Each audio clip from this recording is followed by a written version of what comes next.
Very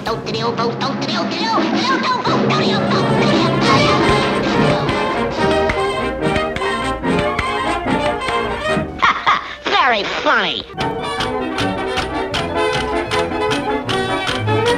We now give you our brand new little sweetheart of swing.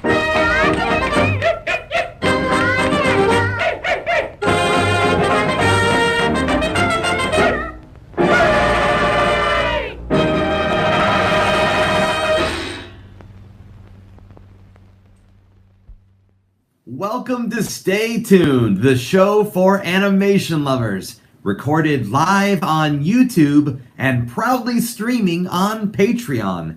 Coming to you from Austin, Texas, I'm your host, Phil Machi. Thank you so much for joining me this evening. We're back in the theaters with Disney for a new chapter in the Wreck-It Ralph universe. All that, and you'll have a chance to share your thoughts, questions, and opinions with me for a live Q&A after the show.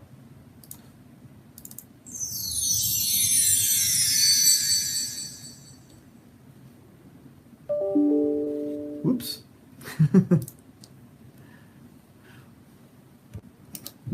With tons of films being turned into miniature franchises, it was only a matter of time before the breakout success of Wreck-It Ralph followed suit. Ralph Breaks the Internet is already breaking records at the box office, and I'm about to tell you exactly how it doesn't copy-paste in just a few moments. But first, this. And here's where I'd be playing some music from the movie, but I will not be doing that, as you know, because I'm trying to not break any copyright laws as it stands. So I've got cat action happening around me right now. So anyway, if you want to hear the music part of this episode, you'll have to head over to Patreon. Walt Disney's 57th feature-length film is a sequel. Walt Disney's 57th feature-length animated film is a sequel. Just let that sink in for a moment, because the only other time it's happened was 1990's Rescuers Down Under. We've come a long way from fairy tales and killer whales, and after just 19 days, this movie is already approaching 260 million worldwide. But the real question here is, how does this internet-inspired entry compare to the 2012 Wreck-It original? To answer that, here's a quick reminder of what got us here. You may recall that Disney took us into arcade games with Fix-It Felix at Natwick's Arcade. I love the world they created here because it's populated by tons of classic characters I grew up with.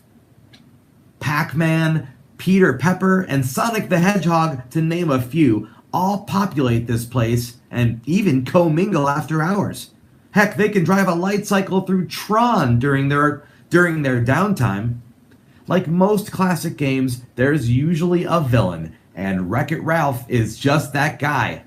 His job is to destroy the buildings that Fix-It Felix can then fix. It's a simple arrangement, but one that Ralph grew tired of. And by the end of that first film, Ralph, voiced by John C. Reilly, proved to the other game characters he could rise above his programming and be a hero. He also made an unlikely new friend named Vanellope von Schweetz, played by Sarah Silverman. Vanellope comes from a racing game called Sugar Rush. Her tendency to glitch, a kind of physical abnormality from her buggy programming, ventures from helpful ability into more of a neurotic personality trait in this new movie. It's been 6 years since our two best buds first met, and they've been having a grand old time since. Every night after work they play together and share a root beer at Tappers. The problem is, Vanellope is bored of the routine. Her game only has so many tracks to race after all. To make matters worse, the steering wheel on Sugar Rush has completely snapped off. Oh no! Without her ability to race, Vanellope's glitch becomes a real stutter, and she develops something of an identity crisis. Our heroes overhear Mr. Litwack, the owner of the arcade, admit the cost of a replacement part off eBay is not worth the money, which means it's time to retire the old game altogether. With tons of Sugar Rush characters now homeless, and with the interesting new addition of Wi-Fi added to the arcade, Ralph and Vanellope are off to the web. Their mission, to find a way to get that replacement steering wheel off eBay and save Sugar Rush. Now, to call the internet a big place would be an understatement. And Disney does an effective job with the physical representation of all the websites, users, and apps that make up the place. Google, Facebook, and Amazon tower like massive skyscrapers above the hustle and bustle of users below. Twitter is an actual tree with tweeting bluebirds, for crying out loud. That being said, as fun as all this literal translation is to watch, things get a touch out of hand when Vanellope visits the Oh My Disney fan site, but we'll come back to that later. Upon entering the internet, Ralph and Vanellope win the Sugar Rush steering wheel on eBay. By humorously overbidding, they soon discover real money is required to purchase things won in auctions. If they can't come up with the money in just 24 hours, all will be for naught. Which leads them to do some odd jobs for a pop-up named Spamly, one of the film's cleverer interpretations. A quick side note, the humor in Ralph 2 is intelligent overall, but, and I'm sure this is no surprise, much of it requires a good deal of previous internet knowledge. I'm sure it would still be enjoyable for even the most technophobic among us, but it's safe to say inside jokes will be lost on the masses. One of the best for me was the uncovering of an old, forgotten pile of rubble containing a sign for GeoCities. Anyway, Spamly's job requires a little Grand Theft Auto from the notoriously dangerous racing game aptly named Slaughter Race. This one job will secure enough money to pay for the steering wheel on eBay and get Vanellope racing again. Except after arriving in Slaughter Race and finding the car, which takes next to no time whatsoever for some reason, things get complicated. See, that car belongs to Shank, a no-nonsense racer voiced by Wonder Woman herself, Gal Gadot. Vanellope is in awe of not just Shank and her amazing skills, and style, and hair, and cool jacket, but also the gaming world of Slaughter Race itself. This poses a real problem for the young racer, who now feels torn. After an action-packed car chase, Shank presents an alternative to theft in the form of viral videos. She makes a quick, ridiculous one of Ralph and explains that there is real money to be made from it. Shank sends the duo to meet a character named Yes, played by Taraji P. Henson. She's a glitzy glam movie producer type in charge of the fictitious social video sharing site BuzzTube. While clearly a portmanteau of YouTube and BuzzFeed, curiously, YouTube still exists as its own entity in the movie. I should mention here that Ralph 2 jumps a bit between the real world and the virtual one. Most of the time this is just for laughs, to show how a person behind an avatar would react to the film's strange events.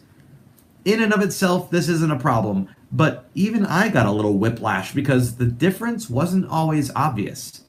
The CG models for real-world characters could very well have fit in with the virtual world, specifically Slaughter Race. There was even a bit of uncanny valley happening for me with the body, but not the head, of one particular newswoman. Let's just say it was distracting. Hey, remember when I mentioned the Oh My Disney fan site scene? Well, it's no secret the influence Disney has had on popular culture, especially in recent years. Their acquisition of Marvel Comics and Star Wars alone has created one of, if not the, largest lucrative intellectual property libraries ever assembled under one roof. And boy, do they cash in on that here. From Stormtroopers to Muppets, Eeyore to Toy Story, there are tons of Disney cameos crammed into this part of the film. Penelope even unknowingly falls in with the Disney princesses themselves. This leads to some really funny moments at the expense of the princesses, too. My personal favorite was showing Merida from Pixar's Brave with such a heavy Scottish brogue that no one could understand her. That said, this scene went on a little too long for me. In addition, I had a difficult time separating my enjoyment of the film from the knowledge that Disney was doing an impression of Disney right before my eyes. True, they make jokes at the expense of themselves, like Sleeping Beauty's apparent narcolepsy, but it's Disney. They also own the rights to all these characters, so of course all the various theme songs that accompany each princess was incorporated. This is a scene that could probably never happen outside of the company without Disney suing the pants off of whomever would dare attempt such a thing. So, yeah. It was amusing, but with a distinct hint of, we're also reminding you about all these other wonderful properties we own, mixed in for good measure. And come on, if you don't know already, I of course am a huge Disney fan, but even my own skepticism was triggered here. I'm not suggesting the tongue-in-cheek approach of self-referential comedy is unwarranted, but look, for me, there's a fine line between parody and a gross abuse of tooting the proverbial horn. Tooting the proverbial horn. This was punctuated by a joke that, to be a princess, a claim must be made that all your problems were solved by a big, strong man. I get that this is a reflection of the current political climate, but again, Disney, these are your characters. So if now you think the way you set up your archetypes is wrong, a one-liner doesn't exactly make up for it. But hey, maybe it was just a casual joke capitalizing on rising feminist themes. Either way, this section screamed opportunism and it wasn't attractive. Which leads me right into my biggest problem with the film, moral high ground. I like the notion that Ralph and Vanellope have developed something of a codependency in the 6 years since last they met. Realizing that the insecurity cultivating within Ralph was being compared to a flaw in programming that could infect a friendship was interesting. It was when the movie started beating us over the head with it that I went from impressed to irritated. During the major climax of the story, dialogue becomes so bent on the audience getting it that we aren't allowed to derive our own conclusions.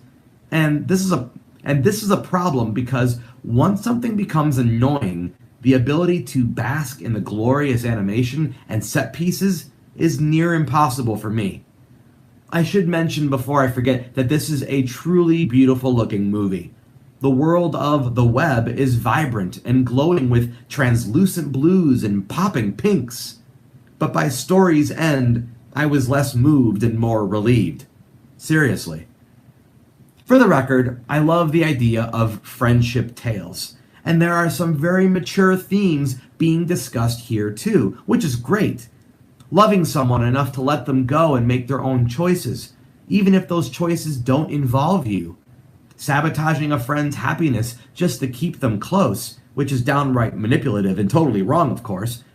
This is some heavy stuff, people. Stuff not typically found in an animated film, and a Disney one at that. There's a fine line between morality tale and preachy, between parody and blatant commercialism. For my tastes, Disney crossed both. A better example of successful subtlety landing some high concept messages would be their 2016 film, Zootopia. Then there's this whole section where Ralph and Vanellope are acting like pop-ups to spam internet users with Ralph's videos. I get that this could very well be seen as social commentary, but it also felt weird because it was a means to an end and never got treated as problematic itself. My other big beef with the movie is the pacing. There is a lot of ground to cover in those 112 minutes, and yet it could have benefited from additional cuts. It's hard to say where this race got off track exactly, but I can tell you it's uneven. With some parts feeling rushed and others overstaying their welcome, the movie's rhythm is very stop and go. I don't think clever editing alone would have done the trick here either. No, these issues go back to the writing.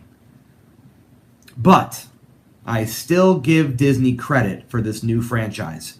Wreck-It Ralph was a well-executed and straightforward story. This time around, they took bigger risks, which is commendable.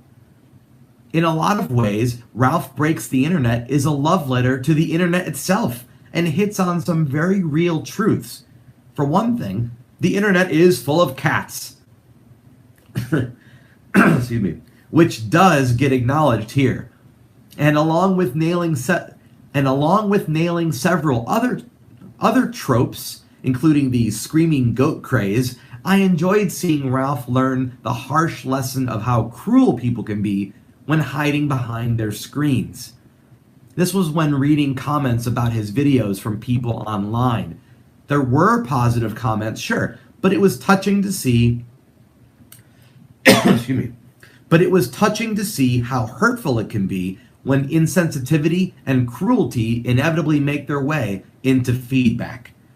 In this brief moment, we see Ralph's heart break and then move forward when he states that the only opinion he cares about is Vanellope's. This wasn't a pivotal scene because we already knew how highly Ralph values his friend, but it was short and sweet and it got the point across. I wish the rest of the film would have taken hints from it. The original Wreck-It Ralph was a new concept for Disney, not a sequel or a remake or even a live-action reimagining of an animated classic. And while it had lots of references to existing video game properties, the story of a villain seeking redemption and finding such an unlikely friend was charming and refreshing. So even though a sequel wasn't something we needed, it takes guts to make any non-traditional story about an unhealthy friendship. A story where Ralph was still the bad guy of sorts, but this time out of his fear of loss. Relationships grow and change. Sometimes we grow together and other times apart. Yes, the dialogue at times sounded like it came straight from a therapy session, but that doesn't make the message less important.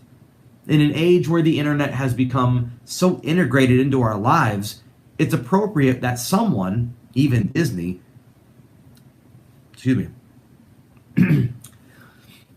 uses our culture's virtual personalities to help us all navigate the digital landscape.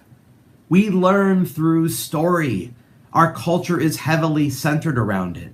And like those old fables from Aesop, morality tales are an excellent source of reflection, even if sometimes that means the very literal translation of Vanellope reflecting on her desires by peering in the water.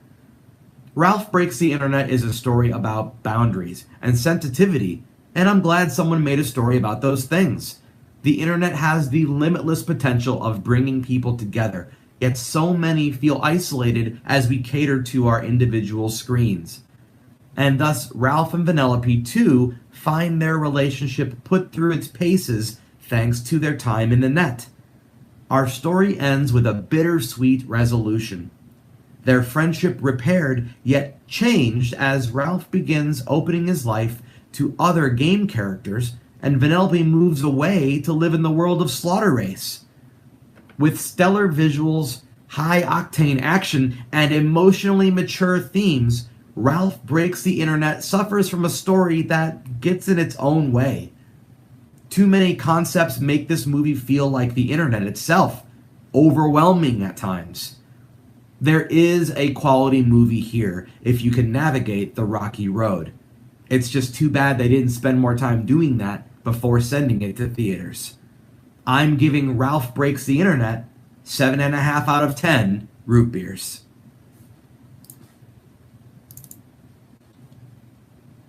Oops. I need to have that sound on, don't I?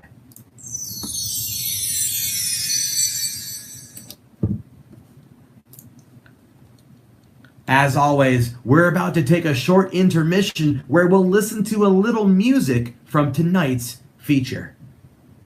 Hey, once again, if you want to hear the music from this episode in its context, head over to Patreon, and that's where that will be happening.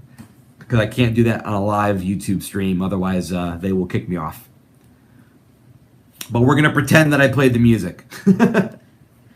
That was Overnight Sensation from the score of Ralph Breaks the Internet, composed by Henry Jackman. Jackman was responsible for the score in the original Wreck-It Ralph 2. This new score plays well to the story's emotional side and has a fun mix of electronica thrown in for good measure. It's a really solid score with moments that seem to have been pulled straight from the arcade itself. Jackman's other animated credits include DreamWorks' Monsters vs. Aliens and Disney's Big Hero 6. There was some other great music to come from this film too. Imagine Dragons' song Zero is catchy and feels very much inspired by Ralph and Vanellope's antics. And an original song to appear during the movie titled A Place Called Slaughter Race turned the concept of Disney musicals on its ear. It was impressively sung by Sarah Silverman and Gal Gadot and composed by Alan Menken. It even spawned a pop version with Julia Michaels that is a great standalone tune. Well, that about wraps it up for this episode. Thanks so much to all of you listening in live on YouTube.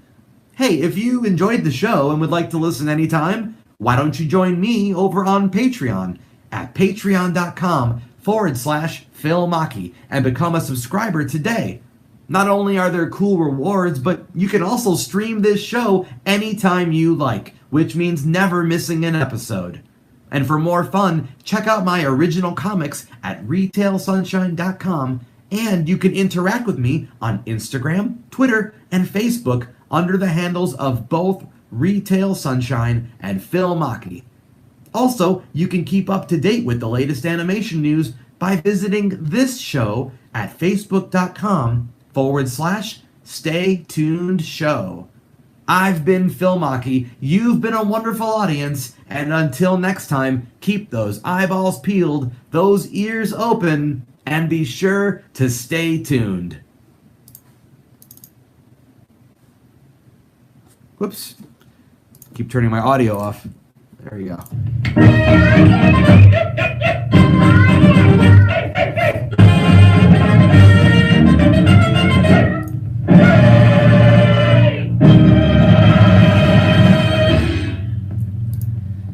Alrighty. Well, I didn't put any water next to me tonight, and I definitely suffered that one. So, thanks for your patience in me trying to catch my throat, whatever that means. I know there were some chats happening. I missed them. Ryan says hi. Ryan says I was here 7 minutes early. Diana says hi. Ryan says loud and clear. And then Diana says GeoCities. Aw, yeah, I know. Poor GeoCities. There was a lot of fun stuff like that. If you were looking for it, there was a lot of good old dead internet type things. I'm gonna adjust my camera a little bit here. There we go. Alrighty. I don't know if anybody has seen this movie yet. I did like it. I wanted to like it more. That's what I'll say about it. But before we go into Wreck-It Ralph, the Artesian Rogue says GeoCities was the start of my site. Dude, me too. I also had a GeoCities. Excuse me. Before I get started with talking about the film, and I definitely want to get to all your comments, so keep those comments coming, and I'll start getting to those. I'm just going to go ahead and export my audio here real quick. What I wanted to point out, first of all, was this was my last review of 2018, guys. This was the last one. Next week, I'm going to have my last interview